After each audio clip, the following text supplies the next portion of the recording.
Hello guys.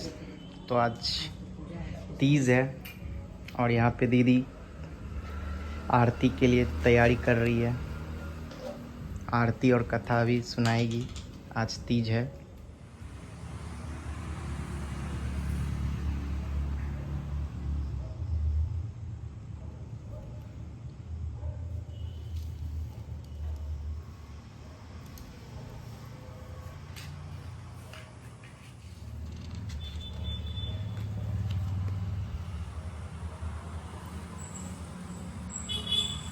Mandar माली केतुकाय कपाल मृत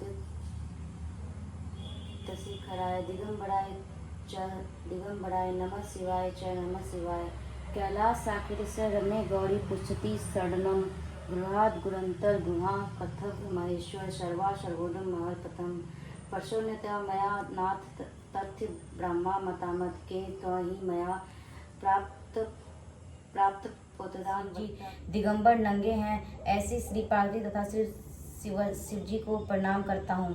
रमणीक कैलाश पर्वत के शिखर पर बैठी हुई श्री पार्वती जी कहती हैं, हे महेश्वर, हमें कोई गुप्त व्रत या पूजन बताइए जो सब धर्मों से सरल हो, जिनमें परिश्रम की भी कम करना हो लेकिन फल अधिक मिले।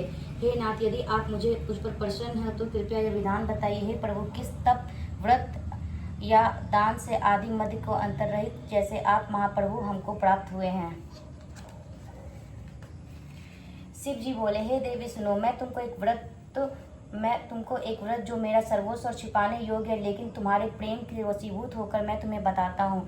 शिवाजी ने कहा, भारतवर्ष में जैसे नक्षत्रों में चंद्रमा, ग्रहों में सूर्य, वर्णों में ब्राह्मण, देवताओं में विष्णु, नदियों में गंगा, पुराणों में महाभारत, वेदों में सामवेद, इंद्रियों में मन श्रेष्ठ है, जैसा पुराणों और वेदों का सर्वोच्च जिस तरह कहा गया है, मैं तुम्हें एक प्राचीन व्रत बतलाता हूँ। एकाग्र मन से सुनो। जिस व्रत के प्रभाव से तुमने मेरा आधा आसन प्राप्त किया है वह मैं तुमको बतलाऊंगा, क्योंकि तुम मेरी प्रेयसी हो। भाद्रपद मास में हस्त नक्षत्र युक्त शुक्ल पक्ष की तृतीया तिथि को उसका अनुष्ठान मात्र करने के लिए स्त्रियां सब पापों से मुक्त हो जाती है। हे देवी, तुमने आज से बहुत दिनों पहले हिमालय पर्वत पर इस व्रत को किया था। यह वृत्तांत मैं तुमसे कहूँगा। पार्वती जी ने पूछा, हे नाथ, मैंने क्यों नहीं यह व्रत किया था? यह सब आपके मुख से सुनना चाहती हूँ। उत्तर की ओर एक बड़ा रमणीक और पर्वतों की श्रेष्ठ हिमवान नामक पर्वत है। उसके आसपास तरह तरह की भूमियाँ हैं, तरह तरह के वृक्ष उस पर लगे हुए हैं। नाना प्रकार के पक्षी, अनेक प्रकार के पशु उस पर निवास करते हैं। वहाँ पहुँचकर गंधर्वों के साथ बहुत से देवता, सिद्ध, चारण, पक्षीगण सर्वदा प्रसन्न मन से विचरते हैं। वहाँ पहुँचकर गंधर्व गाते हैं, अप्सराएं नाचती हैं। उस पर्वतराज के कितने ही शिखर ऐसे हैं जिनमें स्फटिक रत्न और वैद्य मणि आदि की खानें भरी है। यह पर्वत ऊंचा तो इतना अधिक है कि मित्र के घर की तरह समझकर आकाश का स्पर्श किए रहता है। उसके समस्त शिखर सदैव हिम से आच्छादित रहते हैं और ग्रह जल की ध्वनि सदा सुनाई देती रहती है। पार्वती, तुम बालिका में उसी पर्वत पर तपस्या की थी। 12 वर्ष तक तुमने उल्टी टंग कर केवल धुआं पीकर रही।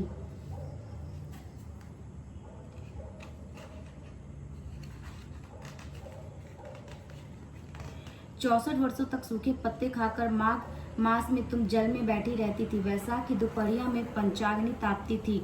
श्रावण महीने में जल बरसता था तो तुम भूखी प्यासी रहकर मैदान में बैठी रहती थी। तुम्हारे पिता इस तरह के कष्ट सहन को देखकर बहुत ही दुखी हुए। वे चिंता में पड़ गए कि मैं अपनी कन्या किसको दूं। उसी समय नारद जी वहां आ पहुंचे।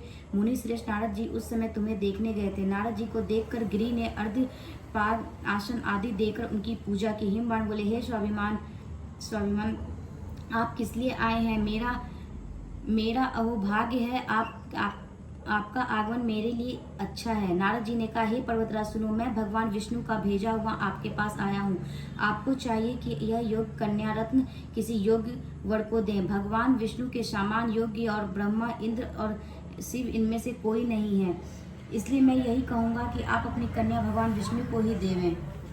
हिम भगवान ने कहा, भगवान विष्णु स्वयं मेरी कन्या ले रहे हैं और आप यह संदेश लेकर आए हैं तो मैं उन्हें अपनी कन्या दूंगा। हिमवान ने इतनी बात सुनकर मुनिराज नारद आकाश में विलीन हो गए। हे पीताम्बर, शंख, चक्र और गदाधारी भगवान विष्णु के पास पहुंचे। वहां हाथ जोड़कर नारद जी के भगवान विष्णु ने कहा, देव सुनिए, मैं आपका विवाह पक्का करा दिया।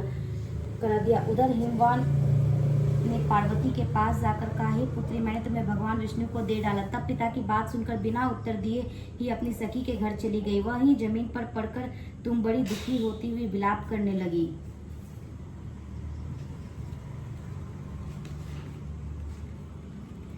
तुमको इस प्रकार विलाप करते हुए देखकर सखी बोली, तुम इतनी दुखी क्यों हो? इसका कारण बताओ। तुम्हारी जो भी इच्छा है मैं यथाशक्ति उसको पूरा करने की चेष्टा करूंगी, इनमें से कोई संशय नहीं है। पार्वती बोली, मेरी जो भी अभिलाषा है उसे तुम प्रेम पूर्वक सुनो। एकमात्र शिव जी को अपना पति बनाना चाहती हूँ, इसमें कोई भी संशय नहीं है। मेरे विचार को पिताजी ने ठुकरा दिया, इसमें मैं अपना शरीर को त्याग दूंगी। पार्वती की इस बात को सुनकर सखियों ने कहा, शरीर का त्याग न करो, चलो किसी ऐसे वन को चलें जहाँ पिता को पता न चले। ऐसी सलाह कर वो तुम्हें वैसे वन में जा पहुंची।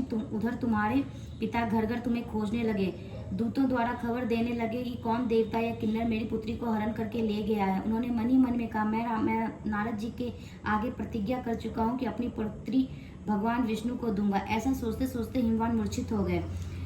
गिरिराज को मूर्छित देखकर सब लोग हाहाकार करके दौड़ पड़े। जब होश आया तो सब पूछने लगे कि गिरिराज, आप अपनी मूर्छा का कारण बताइए। हिमवान ने कहा, आप लोग मेरे दुख का कारण सुने, ना मालूम कौन मेरी कन्या को हरण करके ले गया है। ऐसा नहीं हुआ तो उसके किसी काले सांप ने काट लिया है या सिंह खा गए होंगे। हाय हाय, मेरी बेटी कहाँ गई? किसी दुष्ट ने मेरी पुत्री को मार डाला। ऐसा करके वायु के झोंके से कांपते हुए एक वृक्ष के सामने कांपने लगे। इसके बाद हिमवान तुम्हें वन वन खोजने लगे। वह वन भी सिंह, भालू, हिंसक जंतुओं से बड़ा भयानक हो रहा था। तुम भी अपनी सुखियों के साथ भयानक वन में चलती चलती एक ऐसी जगह जा पहुंची जहाँ एक नदी बह रही थी। उसके रमणीक तट पर एक बड़ी सी कंदरा थी। तुमको उसी कंदरा में आश्रम बना लिया और मेरी एक बालू कामाई प्रतिमा बनाकर अपनी सखियों के साथ निराहार रहकर मेरी आराधना करने लगी। जब भाद्रपद शुक्ल पक्ष की हत्य युक्त तृतीय स्थिति प्राप्त हुई तब मेरा विधिवत पूजन किया गया। रात पर जागरण, गीत वादादि से मुझे प्रसन्न करके बिताया गया। उस व्रतराज के प्रभाव से मेरा आसन डगमगा उठा, जिससे मैं तत्काल उस स्थान पर जा पहुंचा जहाँ पर तुम अपनी सखियों के साथ रहती थी। वहां पहुंचकर मैंने तुमसे कहा, मैं तुम पर प्रसन्न हूँ, बोलो क्या चाहती हो? तुमने कहा, मेरे देवता, यदि आप मेरे ऊपर प्रसन्न हैं तो मेरे पति बने। मेरे तथास्तु कहकर कैलाश पर्वत पर वापस आने पर तुमने वह प्रतिमा नदी में प्रभावित कर दी। सखियों के साथ उस महाव्रत को पालन किया। हिमवान भी तब तक उस वन में तुम्हें खोजते ही आज पहुंचे। चारों दिशा में तुम्हारी खोज करते करते व्याकुल हो चुके थे, इसलिए तुम्हारे आश्रम के समीप पहुंचते ही गिर पड़े। थोड़ी देर बाद उन्होंने नदी के तट पर दो कन्याओं को सोते हुए देखा। देखते ही उन्होंने तुम्हें छाती से गले लगाया और बिलख कर रोने लगे। फिर पूछा, पुत्री, तुम सिंह, व्याघ्र आदि जंतुओं से भरे इस जंगल में क्यों आ पहुंची? पार्वती कही, हे पिताजी, मैंने पहले से ही अपने आप को शिव जी के हाथों सौंप दिया है। आपने मेरी बात टाल दी, इसलिए मैं यहाँ से चली आई। हिमवान की सांत्वना दी कि हे पुत्री, मैं तुम्हारी इच्छा के विरुद्ध ना करूंगा। वे तुम्हें अपने साथ घर ले आए और मेरे साथ तुम्हारा विवाह कर दिए। इसी से तुमने मेरा अर्धासन पाया है। तब से आज तक किसी के सामने मुझे व्रत प्रकट करने का अवसर नहीं हुआ। हे देवी, मैं ये बताता हूँ कि यह व्रत हरितालिका नाम क्यों पड़ा। तुमको सखियों हरकर ले गई थी, इसी से हरितालिका नाम पड़ा। पार्वती जी का, हे प्रभु, आपने नाम तो बताया, अब इसकी विधियां भी बताइए। इसका क्या पुण्य है, फल है? यह व्रत कौन करे? श्री शिव जी ने पार्वती से कहा, हे देवी, मैं समस्त स्त्री जाति की भलाई के लिए यह उत्तम व्रत बतलाया है। जो स्त्री अपने सौभाग्य की रक्षा करना चाहती है वो यत्न पूर्वक इस व्रत को करे।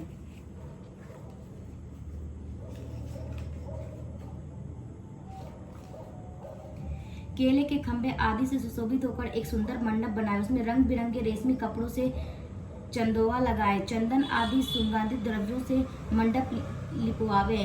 फिर शंख, घड़ी, मृदंग आदि बजाते हुए बहुत से लोग एकत्रित होकर तरह तरह के मंडलाचार करते हुए मंडप पार्वती तथा शिव जी की प्रतिमा स्थापित करें। उसे दिन भर उपवास कर बहुत ही सुगंधित फूल, सुगंध, मनोहर धूप, नाना प्रकार के नैवेद्य आदि एकत्र से मेरी पूजा कर रात भर जागरण करें।